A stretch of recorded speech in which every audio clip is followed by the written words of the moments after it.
ভারতের সাথে যুদ্ধে জড়িয়ে পড়লে কোন এলাকায় কি ট্যাঙ্ক মোতায়েন করবে বাংলাদেশ? বাংলাদেশের ভূপ্রাকৃতিক অবস্থা ভারী ট্যাঙ্ক চালানোর ক্ষেত্রে উপযোগী নয়, তবে স্থান অনুযায়ী ভূমির গঠনে তারতম্য রয়েছে। আজকে আমরা ভারতের সাথে যুদ্ধে জড়িয়ে পড়লে বাংলাদেশের কোন কোন এলাকায় সম্ভাব্য কোন মডেলের ট্যাঙ্ক চালানো যাবে তা নিয়ে আলোচনা করব।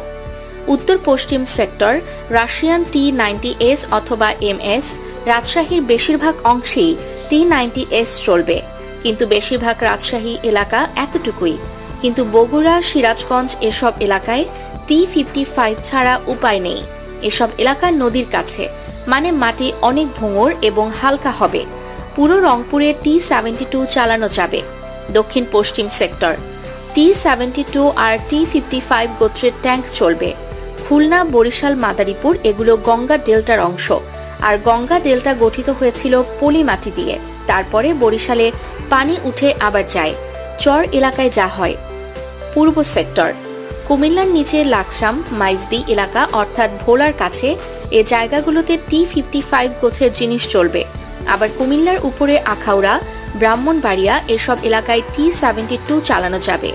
দক্ষিণ পূর্ব সেক্টর কক্সবাজার এলাকায় T-80 চলবে। দোহাজারীতে টাইপ 69, চিটাগাং শহরে T-85, নাঝাল আর রাঙামাটি নিচের অংশে যথাক্রমে T-72 আর NBT-2000 চলবে।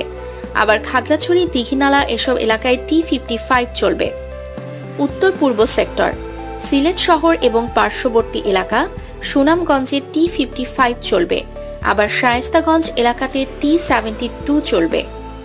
উত্তর সেক্টর ঝাঞ্জাইল, মোহনগঞ্জ, ময়মনসিংহ এসব এলাকাতে T-72 চলবে। আবার ঢাকা শহর ও পার্শ্ববর্তী এলাকা ভৈরব বাজার, মানিকগঞ্জ এসব এলাকা T-55 চালাবার জন্য উপযুক্ত।